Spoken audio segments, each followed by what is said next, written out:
Boom! We're off with another episode of Booze Your Daddy Podcast. I'm your host, Dr. Alan Snyder, here with my boy, the master of the polar burger, Zach Elias. That thing was rough. We're wearing our gear from yesterday. How'd that work out for you? Yeah, we went to the game last night, which we'll talk about, Orioles v. Mets. But before we get into it, Booze Your Daddy, we're doing a special themed episode today. We're talking about board games, and all of our listeners participated, and we're always looking for more participation and ideas for shows. Some people threw some extra stuff in there. Booze Your Daddy Live, Tuesdays, even though today is a Wednesday, comes out on Saturdays. Download, rate, review, subscribe. You know the deal. Facebook, YouTube, yada, yada, yada. We should do a streaming site called Yada Yada Yada. I guarantee you that's already taken. 1,000,000%. Seinfeld porn. Were you there that one time when we were trying to convince somebody on our softball team who is into exhibitionism and also bakes? And I said, you need to get onlypans.com. She looked into it. $1,500 for the site. To own it? That's worth it. Actually, the site said something on the lines of, if you're not serious with your offers, don't even bother. I think it's good. She should go for it. What else does she have going on these days? Like Ron Cat said, tickle the like button. Yeah. Very good. There it is. Exactly. We're going to make that into a thing. We got a lot of stuff planned for today, but before we do, you know the rules, Zachy. What are you drinking? I don't know, maybe too much noise because everything picks up on my fancy microphone. Yeah. Another Red Stripe. Last one. Then I got new stuff coming. What do you got? Hallelujah. Some Orioles beer, some... I actually have a Ravens beer that we might get into. $19 Coors Light like last night. Again, we're for sale. And when I was moving out of the city, a former guest we had on the show, episode, 38, Rochelle, has ever so kindly donated a beer to the show from the Taproot Brewing Company. It is called the F-Bomb. I noticed that she didn't so kindly donate me a beer, the F-Bomb. Technically, neither did Ron Katz. I just gave you one of the 4-pack that he gave me. He gave you a 4-pack? Where's my other beer? I got 2 more, buddy. Yeah, bring it here. You don't get 3 and I get 1. That's bananas. Speaking of bananas, Amarillo, Ariana, and Simcoe. Not sure what any of that means, but I don't know what any of those words mean. The NE IPA, which stands for, I think one time I said Northeast. It's obviously New England, but it is 7.2% alcohol fruit explosion. That was your nickname in 8th grade, I heard. Yamas. Yamas. Cheers to you. Absolutely. Come on with that thing. Hair of the dog. An Alonzo burger made me hungover today. So for people who don't know, we did a little group outing last night where we did Orioles Mets, where the signature food now of Citi Field was some absolutely horrible burger. It's the Pete Alonso Polar Bear Burger or Polar Burger, where it is a mediocre hamburger with some caramelized onions and all juice sauce. For $16. And somehow it's also 1,450 calories. That's great. No fries. Straight up burger. That's it. I gotta be honest, man. I thought it came with the onion straws in the picture, and when I walked away with the little thing, and your boy Eric has 2, he had a bag. Which means he has easily 2,000 calorie dinner. That's great. And it showed. Zach saw the 1,400, and he goes, looks like I'm having yogurt for lunch tomorrow. Yeah, I didn't, but it crossed my mind. It's so great for people who watch this show and think, oh, that guy, he's such a character. You're crazier in person. Yeah, this is tamped down. You can feel it that you're actually kind of toned down.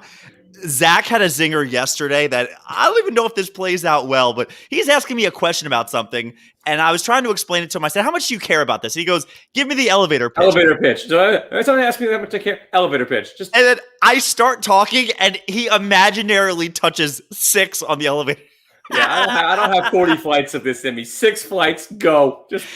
I don't know if that story you had to be there for that, but he literally fake pushes a button, go ahead, get on with your story. But yeah, Zach, I use elevator pitch a lot day to day. Just give it to me in 6 flights or less. It works. Are we taking the stairs?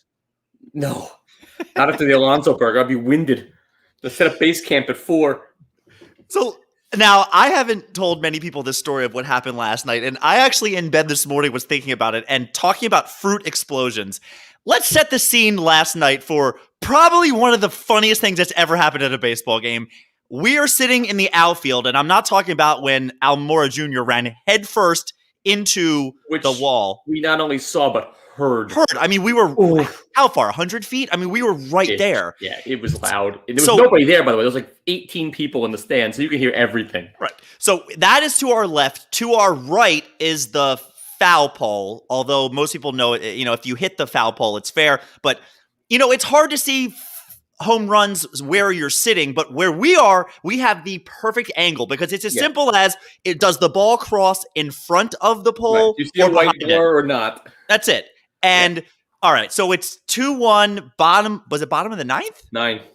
And some putts for the Mets hits a bomb. And we look over, and I was very sure that it was foul. 10 feet at least. As was everybody in our group.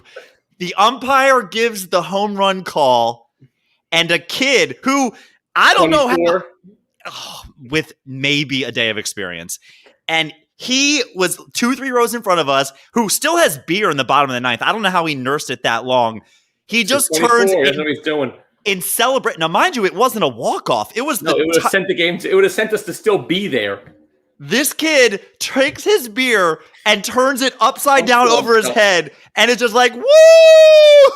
And about instantly after that, they review it. Foul ball. He's like an idiot. It's soaking wet. And it was cold. It was freezing last night. It was so much wind. It was like in the low 50s, but the wind, it was brutal. Zach, I was in tears. It was insane. Who does that? And then, thank God they won. You can at least celebrate. Because imagine losing and still doing moron. It's essentially putting a Gatorade bath on the coach and to lose the game. I've never seen anybody do that. Not to mention the beers were going for a low price of $14.25. Oh, yeah. He dropped $7 on his head easy. And they still had some shakes when they actually did win. 48 cents a shake. Oh, my God. It was so great. So, all right, Zach. So we decided to do a themed episode where we're talking about board games. And, we're very loose. So when I threw this question out to most people, I always pictured this as basically non-video games. That's how I interpreted it as. I think it's a board game, though I have one that does not require a board. But I don't consider card games to be board games, unless there are cards on the board. But like you and I playing War, it's not a board game. Right. So I purposely left out War right now, just dead air. It would go on for 9 hours. I mean, this is a live episode. If that number ever got to 0, which I don't think it can because I have a roommate that's currently watching it. We just play War. I'm thinking of a card. Ready? 1, 2, 3, 7. Yeah, I went 4.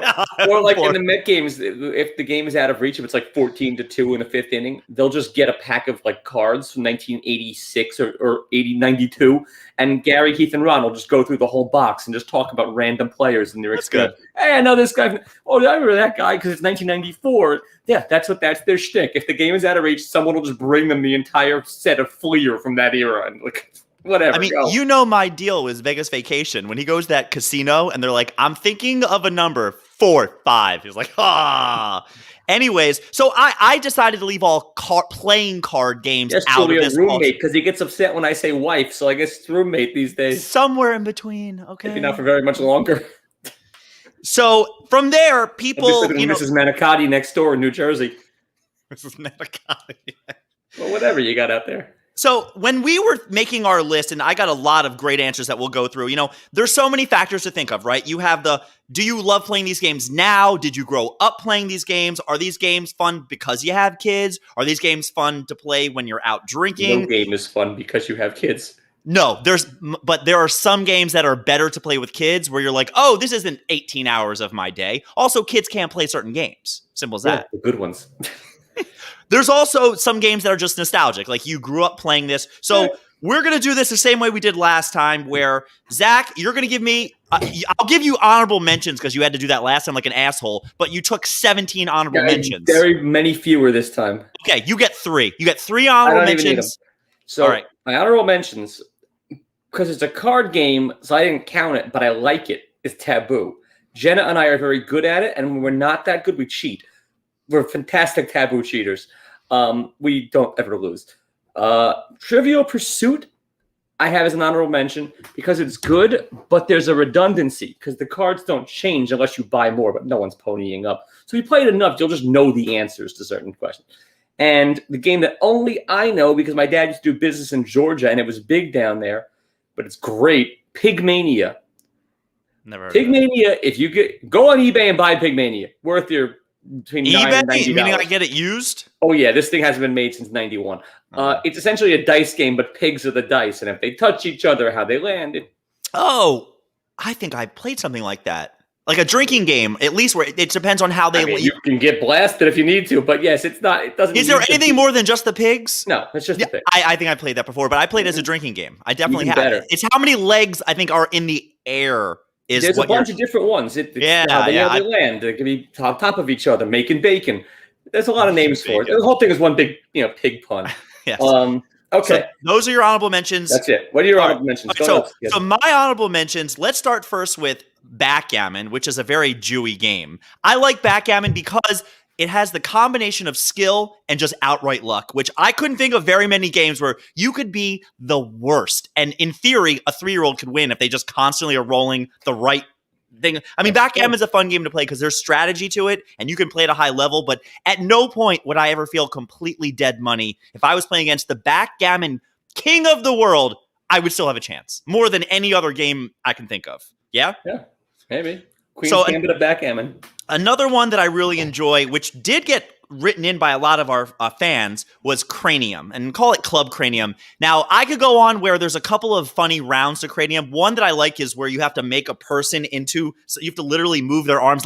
But the thing, when we used to play this in college sometimes, nothing makes me laugh harder than the clip from Family Guy where Stewie's drawing something and they have a little dinner party and the person's like, jackal, jackal, jackal. It's a jackal. Is it a jackal? Jackal. And then the time.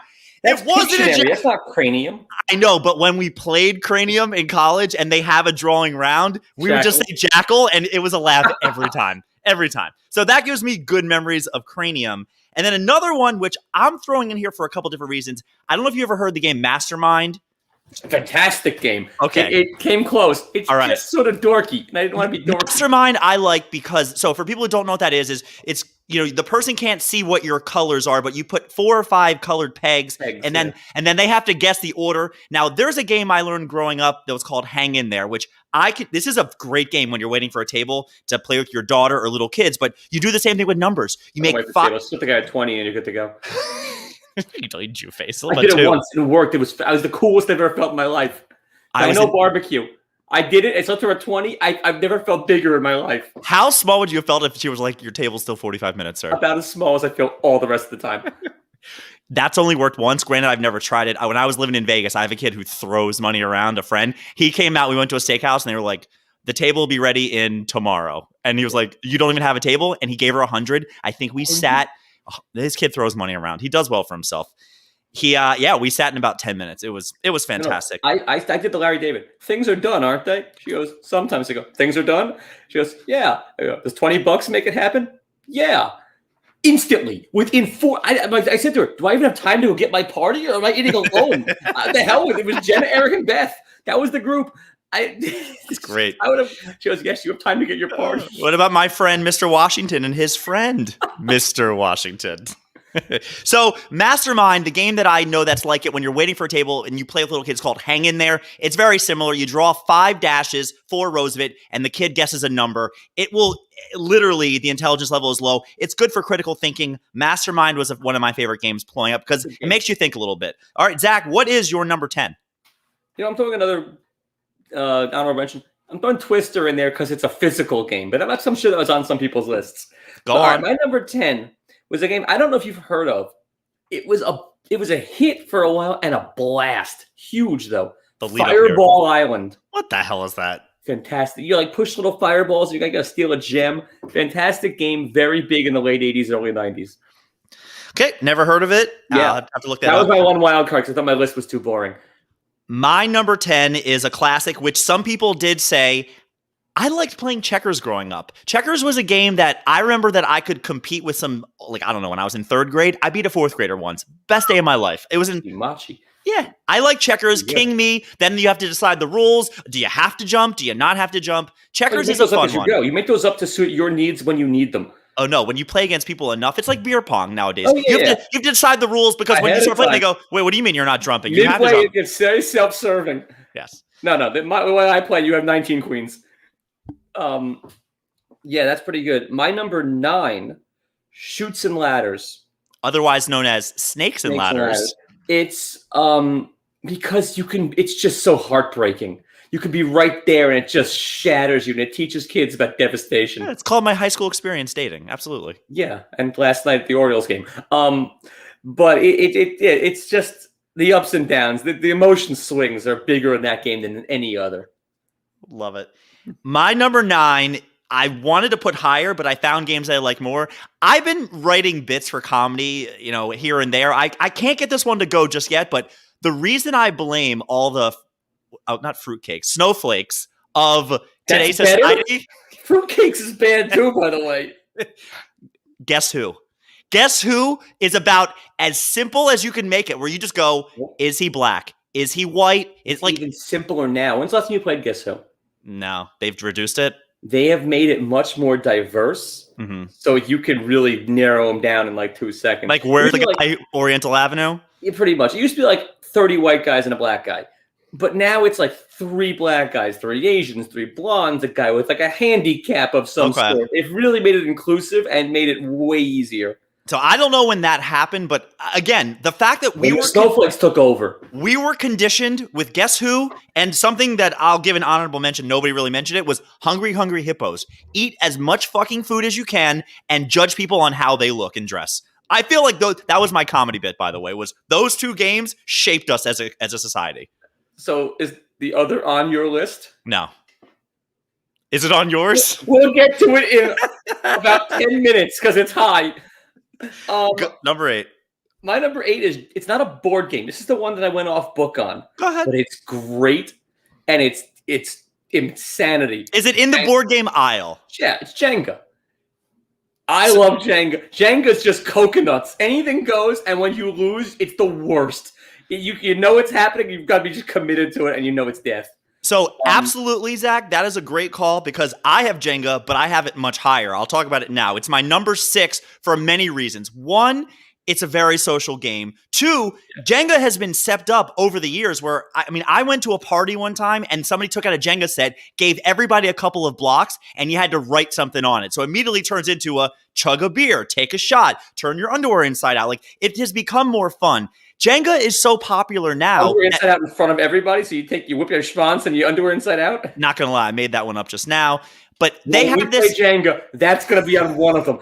Everyone is blank except for one, and that's going to be on it.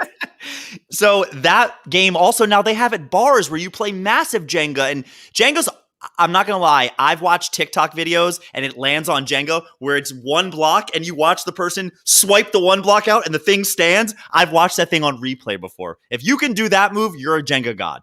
Yeah, you need to be like a black belt. I bet you Julia can do it. Multiple black belts, and she's the correct ethnicity for those kind of things. Is my Bryson watching this right now? Shouldn't he be asleep? My Bryson can stay up as late as he wants. My Bryson shouldn't. He's 5 almost. Yeah. His birthday's coming up. What are we going to get him, Jenga? Way to break a 5. My number 8, which I got to do you know the game Balderdash? No. Okay. So did you play during the quarantine any Jackbox TV? That was one of the big things that happened. No. So people during kids, whatever she wants to watch. All right. People during pandemic, there was this online game that was called Jackbox, and they had a bunch of different games. And I'm not going into all of them, but one of the games was literally Balderdash. Is they give you a fake word or a definition or something like that. They give you a word and you have to define it. And then everybody puts their answers in the middle, and then the person has to pick out what the correct one is. Of course, you don't know what it is. So you're basically, it's all gibberish. So you're making up these words, and you try to trick everybody else to voting for your word. It's a really fun game. That sounds fantastic. That's just sales. It's great. It's really good. But again, if you know the word, you own it because you can just write 2 in and then you automatically win. So Balderdash it's a fun game. It's weird words. You can play it with kids. You can play it with whoever. You get silly. You get crazy. And literally a game that people played a lot during 2020 via Zoom and whatever. It's called Fibbage. It was the same exact game. She just made that word up. No, even Shelby just said we played Fibbage with her and Andrew and everybody. It was great. Yeah, they're all making this game up. That does sound fun though. Okay, who's up? What do we got? 7? You, 7. Not that I'm spectacular at it. I'm fine. chess, just because it's so brilliant and so unique and so renowned and world played. It's just got to be on there for me. So people had said chess. It didn't make it very high in the actual fan poll. I have repressed. It's not shockingly fun. It's just sort of perfect in its execution. Do you know how many people started playing chess after Queen's Gambit? I know Ron Katz and Rita started playing it. It was a big thing. You got to keep it spicy after that many years. For strip chess at the cat's house? No, I imagine that, during post-coitus, they're just laying it's like pawn to a7. No way. I guarantee they write dirty stuff on each one. When you take a pawn, you look at it just like your Jenga. It's great. So I was never beaten as a child. My parents didn't do drugs. They didn't smoke. But Pussies. My most negative childhood memory was when my father would sit me down. And my dad was a state champion at chess when he was a little kid. I mean, I don't think he really went anywhere with it. And he would sit down and just whoop my ass in chess for hours, as he'd be like, all right, now I'll play without a queen. Now I'll play without my rooks. There's nothing more demoralizing than that's your move. That's death. I'm telling you, that for me, chess is one of those I don't even want to look at anymore. I knew how all the laugh at you. Oh, passant. I don't care. I hate chess. My number 7, which this is another one that's kind of like Trivial Pursuit, where you say once you get to know the cards, it's not as fun. As recent as, a month or two ago, Julie and I were playing Mad Gab. Have you ever played? Do you know what Mad Gab is? I know what it is. I've never played it. It's where the card. So for people who don't know, it's the cards are written out kind of phonetically into other words, and the person who's reading it is saying like, I went to the store. I went to the store. And they're looking at everybody and they're just saying the line and they're looking at around the room going, I have no idea. I mean, you're just sitting there and you're laughing hysterically. Some of my hardest laughs I've ever had playing a game was playing Mad Gab because the person can't read what it is and they're just saying it over and over and over. Pretty good. So Mad Gab for me was always one of those ones. It just made me laugh very hard. Number 6. Battleship, but not the electric one. You got to do it yourself. You got to make the noise. And if you want to cheat and go diagonal or stack them up, my eyes are closed. But, yeah, I like Battleship. I never liked Battleship. I thought my friends always cheated and moved stuff around. Of course they cheated. That's how they win. You play the game straight, you're going to go 0 for the century. I was never a fan of that. My number 6, we already went over Jenga. Your number 5. My number 5 is Hungry Hungry Hippos. It's just chaos. The ball something bounce. One hippo works better than the other, and if it's your game, you know which one is better. Or the board has a slight tilt, or the house lists to a certain way, so you always sit on that side of the house. Everybody has their own strategy. You can roll a nickel in somebody's house to find out their Hungry Hungry Hippos strategy. Whichever way it rolls, that's where the person sits. At your house, they would chase it. Absolutely, well, absolutely. New Jewish car, you can stop on a dime and pick it up. Go on. My number 5, I actually didn't. When you gave an honorable mention to Taboo, I let it go because Taboo is very high on my list. I didn't consider it a board game, but it's excellent. It is. I mean, again, is it in the aisle where the board games are? Yeah. So here's why I like Taboo. 1, because I'm good at it and finding ways to connect words. And it's one of those where you have to know your audience and you have to know what the person's thinking. But there is nothing better, Zach, than when the person sitting there is, the clue is ice cream and you can't say cold, vanilla, chocolate, or cream, right? Or whatever the words are. And the person's like, Baskin Robbins, cream. And you get to be the person who goes, and the person goes, I didn't say cream. They're like, yeah, you did, asshole. Any game you can make a noise at their expense, like Battleship or or any of the, it's fantastic. But the Battleship is more like, no, Battleship, you're making the other person. This is a game where I can actively sit there and go, in the person's face. You're a fan of this? I'm an ex. No, you get to hold the thing and go, or you just yell. If you're not having the thing, you can be the thing. Nah, the thing is way more fun. But the whole room's going to yell at them. I'm also very, very good at Taboo. And again, that's one of those games where if you don't know what the other person knows, like I've been in games of Taboo where the other person, they get 2, they get 3, and I can go through 9 or 10. You got to go up or down for your audience. It's easy with me and Jenna, too, with a kid. That place Zoe did this. The thing Zoe did, Zoe's favorite color. So you just name the kid as the intermediary, and you can go like 40 deep, and then the scores just run up. And when in doubt, we do always cheat. You just take a peek. Take a peek at the card. Not make it look good. Number 4. Oh, I'm up for number 4. Where's my thing? There we go. Stratego. Love Stratego. I gave away the farm the other day, my strategy. So I'm very good at bombs with Stratego. 8s around it. I heard your No. 7s around it, then the bomb. 7. It's a 7. So when the 8 gets through the bomb and they think they're cock strong, the next thing they hit is a 7 and it's deflating. Cock strong, no good for Stratego. Oh, that's great. I had Stratego growing up. It was one of those, when board games got renewed, we had like a Stratego from 1975. It was what it was.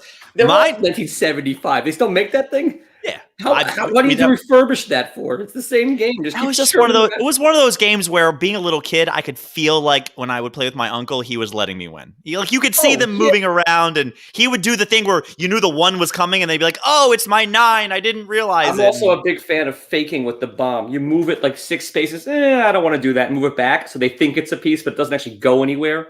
Terrible. I'm a dick like that. It's all mind games.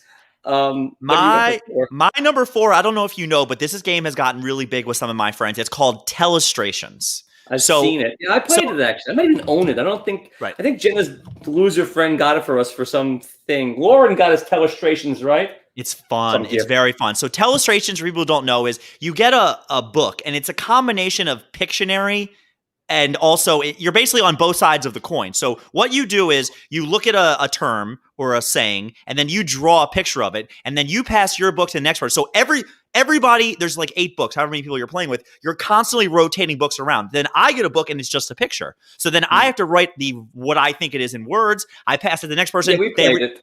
And by the time it gets to the last person, it's telephone meets Pictionary. And there has been some great ones, because to this day, it makes me laugh, where we were playing one time and I drew a picture of tuna fish on a birthday cake. It's something, I forget exactly how it went down. And the person next to me said, "Goldfish birthday party? Like, what are you doing?" It doesn't play out that well, but Telestration is one of those games that right now you can play with your friends. It's a good time. And it's always laughs. Always laughs. Oh yeah, always laughs. Good time. All right, who's up for 3? Numéro 3, always you. All right, Game of Life.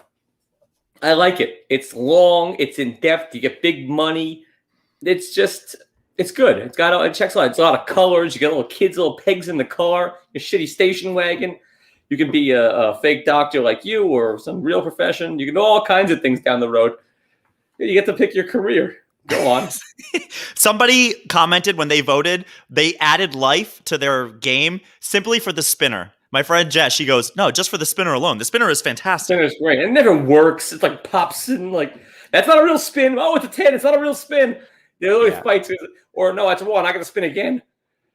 My number 3, which I wasn't even sure I wanted to put on there because the game annoys me so much, but I can name the board by heart. I used to play online all the time.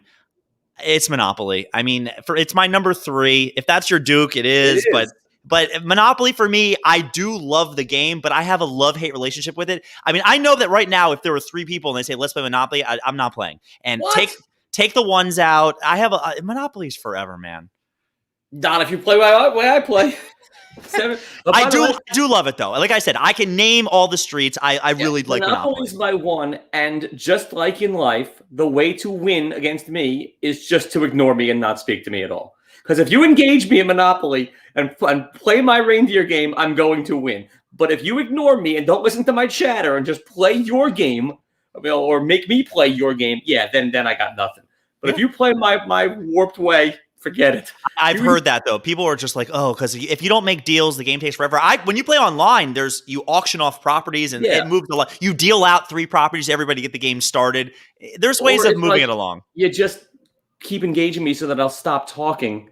Yeah, then I'm gonna win. But if you just put the blockers on, the noise cancellation headphones, you're gonna be fine. How many times have you gone home and when you've gone to bed and you're like, "I just don't even care anymore. I don't care." Like, this is one of those games. Yeah. You always finish.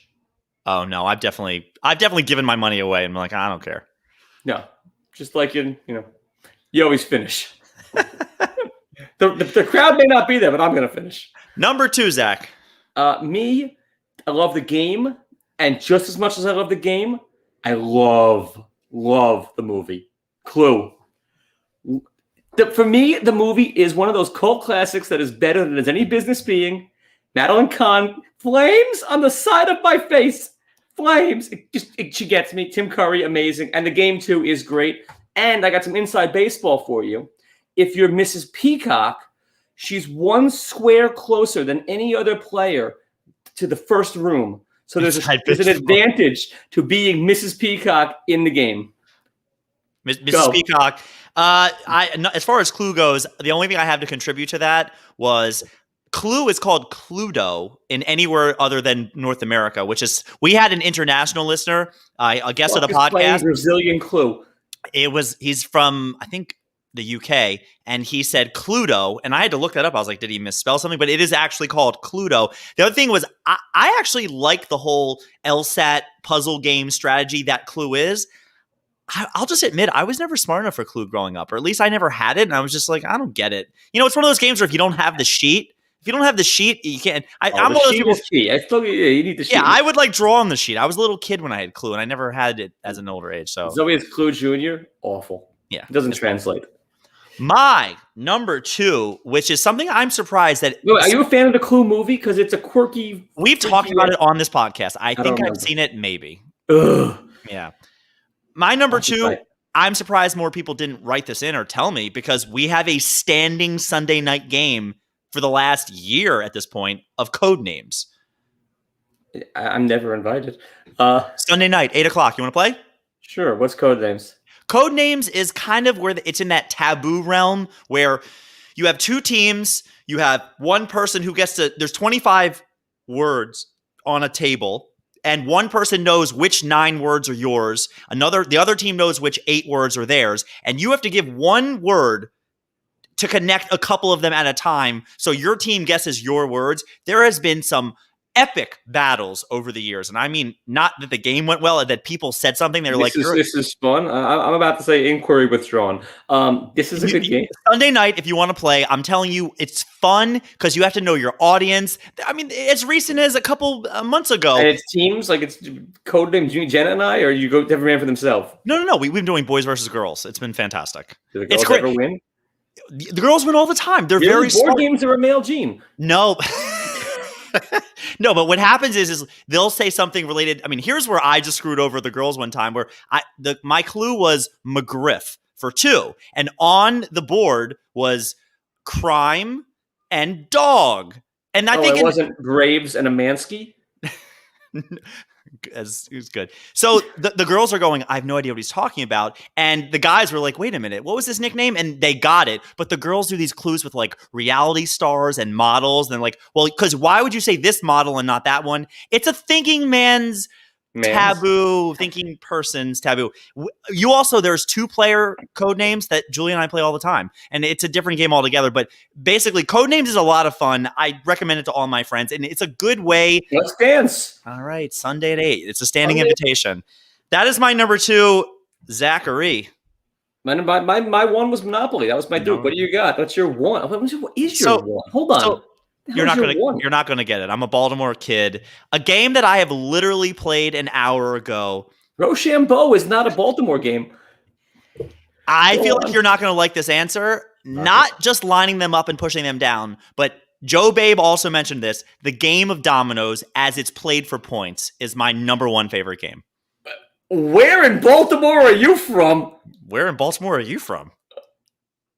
Because here, we don't play dominoes. Okay, well, where I'm from, on the wrong side of the train tracks, I have friends that play dominoes, and I've played with them. Your 1? Do you know why it's my number 1? Because if you ask me right now, let's play a game, you and I just taught Julia how to play dominoes. It's a game that you can gamble on. It's strategy. There's counting. Dominoes is definitely my number 1 favorite game. It could just be because I like playing it right now. But again, I don't think you know how to play dominoes is your problem. I basically know how to play. It's like Mahjong, but not. No. Mahjong is gin. Mahjong is literally the game of gin played with tiles. Did you know that or no? Yes. Okay. So dominoes, what you're trying to do is you're trying to score multiples of 5, and that's how you score points. So it's a lot of patterns. It's a lot of colors. It's a great game to I'm going to go across Broadway over to Wadsworth. I got a game over there. I'll practice. Right. Let me defend this even further. And this gets back to what I was saying at the beginning of why I like games. It's a chill game, Zach. It is a game that you and I can play casually, where you play. The game is over. You can have an old E, and you can have a St. Ides. It's OE, not old E. OE? OE, Old English. Yeah, we don't say old E. That's weird. By the way, speaking of you with your O, you were mortifying yesterday at the ball game because during the anthem you shouted "Oh!" like an asshole. You're telling me I don't know this? Every single person who's on this chat listening knows I do that, and every single person at the game wanted to kick your ass, including the military guy in our section who would have killed you. You know what? The fact that you didn't know that was coming is on you. I've never been to an O's game with an O's fan. I've been to 2 O's games in my life, and I don't recall that. The National fans don't do that? I guarantee. They probably don't. No, because it's O for Orioles. Yeah, they don't have an O in their name. Right now. OMG, he did, Ron Katz. Absolutely. Want to get away? I wish I was in any other section at that point. I wish I yelled louder, and I'll do it again. So I know you will. Finishing up my Domino's rant, the thing with Domino's also is, same thing with video games. I know this is board games. I want a game that's over in half hour. Give me a half hour and then we can play something else. We can start a new round. Domino's, the game is over within 15 to 20 minutes. You play with 4 people, does not take away your experience playing with 3, with 2. Domino's, a lot of fun. I think you just don't know how to play. I'll teach you one time. I cannot believe we're discussing Domino's. Look at the 2 of us. We're talking Domino's. And if you want to get real technical, it's called Bones. With that accent? Bones? Bones, hon. Ugh. Yeah, Samantha knows what's going on. Shelby knows what's going on. Always putting the O in. Joanne loves it. Yeah, maybe it's a little ethnic, but you know what? That's how I roll. I play Guess Who with 30 white people and 4 black people. I play Domino's. That's how I roll. Good for you. Very good. All right, now, ready for the audience listener list? Domino's did not make it onto there. But I will tell you, it was We don't have a diverse enough crowd to have Domino's on there. We had over 30 people, actually, granted I had to reach out to most of you assholes, 30 people that put their votes in, and there's some good ones we'll get to, but the top 3 were runaways. So, in descending order, number 10, Candyland. Which awful game. It's a terrible game, but it's a good game if you're a parent to cheat in, because you can stack the deck and make the game go quicker. Yeah, you can make your kid win easily. Great story. I know this episode's going long. I was playing it with my niece, and she messed up one time where she went up where she was supposed to go down. She might have been 5, maybe 4. And I said, hey, I was doing one of these where I'm on my phone just like, all right, yeah, okay, cool, yeah. And I said, wait. You're going wrong. She goes, no, I didn't. I said, yeah, you did. She goes, no, I didn't. I said, Madison, move your piece. She flipped the board as a 5-year-old. She went, I love her. I love her spirit. Yeah, as a 12-year-old, she's not much better. No, but yeah, you think she'll be any better as a 23-year-old? No. So, but yeah, chewy tantrums don't go away. Candyland is one of those where if you have little kids. Number 9 Garnished. Is Guess Who, which we've already been over. Right. Number 8, the game of Risk, which didn't make either of our lists. It's just too long. I don't have 7 days in me. I'm with you. It's too long of a game, but everybody who picked Risk are the type of people in your life that are just nerds. They would pick Risk. They're nerds, but they're also the type of people who, if they would, if a homeless guy died on the street and had $20 in his pocket, they'd be like, he's not going to use that. I'll take that 20. All these people, they'd sweep the leg, Johnny. Yeah, all of them. Of course. Number 7, which didn't make either our list, is the game of Sorry. No, didn't like it. I didn't like it either. You know what joke didn't play well via text message? When I'm never sorry for anything. I asked people what their favorite games were, and they'd say, this game, sorry, this game. And more than once I went, are you apologizing for incorrectly texting? Or did you actually? And they're like, no, I meant the game, sorry. Didn't get a laugh. Not once. Number 6 is the game of Life, which again, fantastic game. Number 5, which I thought you would say, and I actually despise this game because the amount of screaming battles it causes, is Scattergories. It's okay. The Red Rooster Robin. No. We've had so many different. No. Seashell. This is too. Oh my God. I almost thought about putting Scrabble on mine, but I think Words with Friends is better. But go on. Yeah. Number 4, Scrabble. A lot of people like Scrabble, and the people who said Scrabble, I didn't think their vocabularies were the best. I don't want to do the math. I'm with you. Number 3. I don't get it, Trivial Pursuit, because for me, I would rather go to, where is it, Big Daddy's? One of the bars where they just have Trivial Pursuit on the table cards, and you go through them while you're waiting for your food. That's all. Just start asking questions. I don't need the game. I'd rather just ask the questions. Yeah. I won't say who, but I have a friend who's one of my smarter friends, and one night got blasted high. So high. And he just sat there and goes, how about we play Trivial Pursuit? You 7 versus me. And I liked his chances. Really? I mean, do I know this person? Yeah, we'll talk about it off air. Right. Number 2 is the game of Cluedo, as we talked about before. And in a runaway, not even close, Monopoly, number 1. Not even close. I mean, it was one of those. All right. On an island is what I'm calling this next section, is people who said something that I was like, I don't know, but maybe. Samanda said Cards Against Humanity, which I'll also throw in Apples to Apples. Thoughts? Fun, but after 2 years of it, I'm like, I don't ever want to play it's fun games. Like one time or two times. It's fun. Exactly. My buddy like Matt. Samantha, fun ones. You've never even met her. I have never met her, but she seems delightful. My buddy Schechter said the game of Operation, which yeah, I mean, even as a fake doctor, my hand is basically shaking at all times. I was never. But I shoot with this hand. Yeah, it's all right. Joe Babe said Boggle. Boggle I used to play with my grandbrother. That's Words with Friends before it was a thing. Boggle was wrong. So here's an interesting one, which my mother said, and I think I told you a story of how we had to get to my mother's choices. She said the game of Solitaire, which I actually kind of like as a board game. I've seen people play it by themselves. Remember before iPhones, people would play Solitaire at the airport. I remember seeing people play Solitaire all the time. Yeah. All right. Nothing. I used to like Solitaire on the computer, like the PC. When you win, it would fly at you. It was, the cards would all just fall. Or when they'd bounce Spider Solitaire. Absolutely. My Aunt Marlene said Parcheesi, which I'm not even sure how that works. I don't know that. I think that's apparently, a made-up game. Julia told me today, Parcheesi is you just literally roll the dice and you move that many times until you get to the end. Apparently, that's the game. I've never known anyone to actually play Parcheesi. Now, no Yahtzees? Any Yahtzees in the group? There's like 1 or 2 for Yahtzee. I played Yahtzee. I taught her how to play Yahtzee. That's the best part of it. Yeah. The same way when you're playing dominoes and you slam your domino and you go, domino, bitches. That is literally the best part. You called that crowd bitches? You people? So one of a friend of mine on Instagram, her name is Chandley. She's a physical therapy student. That's how we know each other. She said, I don't know if this counts, but the game of Twister, which you brought up earlier. It's very physical. It's in the board game section. Yeah, that's good. That game, though, you need 3 people. You can't play 2 people, and the game is more fun with 2 people, if you know what I mean. I don't. So another one, which my buddy Stevie said, was the game Mousetrap. Here is why I hated Mousetrap. I hate Mousetrap. Do you know? We own Mousetrap. Again, the last Jewish person to do anything engineering, hung to a cross. Yeah. I could never put that thing together to save my life. I could put it together. The problem is, you just go around the circle forever until someone wins. The rest of the game is just, masturbation. You don't do anything. You just build up to it, and then it's, somebody at the end gets to go. But it takes forever. Were you talking about masturbation? What were you? That's the entire game of Mousetrap. The build up, it takes forever, and then one person gets the thing.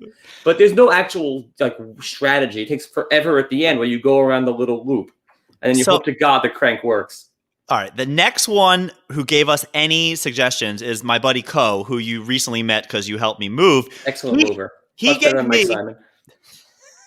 Ko said the oldest answer possible, and one of Mancala? Oldest popular game. Okay. And one of the most recent popular games that nobody else said. Oldest game, which is a phenomenon that nobody said because we're all too young, is D&D, Dungeons and Dragons, which nobody said. Again, the fact that he's younger than us and he likes that. Okay, God bless. Does he wear a cape? Julie Nothing else, just a cape. We went out one time with one of her friends who's a little on the nerdy side, and we were talking about oh, what are you doing tomorrow? And he goes, I have to make my piece for the next Dungeons and Dragons. And he started talking. I'm like, wait, hold on.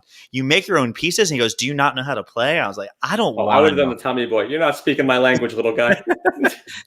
So Ko also said, and this game I've played maybe once, and it is a lot of fun. Settlers of Catan is never played it. You're too old for it, but it's one of those games where the board changes every time. I'm too old for it? That's painful. The game came out, I don't know, 10 years ago? I know what it is. But the cool part about Settlers of Catan, same thing with Codenames, is the boards literally are never the same because you're always dealing out however many cards, and it's always the game always changes. You can't have your Monopoly theory if you shuffle up the cards and they're in different places. Simple as that. Fair enough. Great. Two more. One more, my buddy Jones said, and I actually think this should be in this. It's the game of Uno. Because even though it's a card game, it's not a playing card game. Uno's Never loved Uno. Never loved Uno.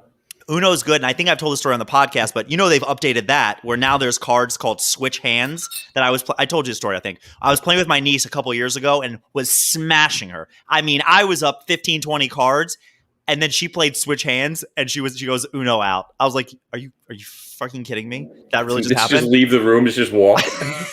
Uno out. I didn't even... Well, that's the best part about Uno. Again since Uno out is one of the best moves. When you're going like reverse, skip, draw two, Uno out. Yeah, you just drop it. And then the last one, which was said by Shelby's husband, Andrew, the name of this show, great commercial, Don't Wake Daddy. Yeah, that's not a bad game.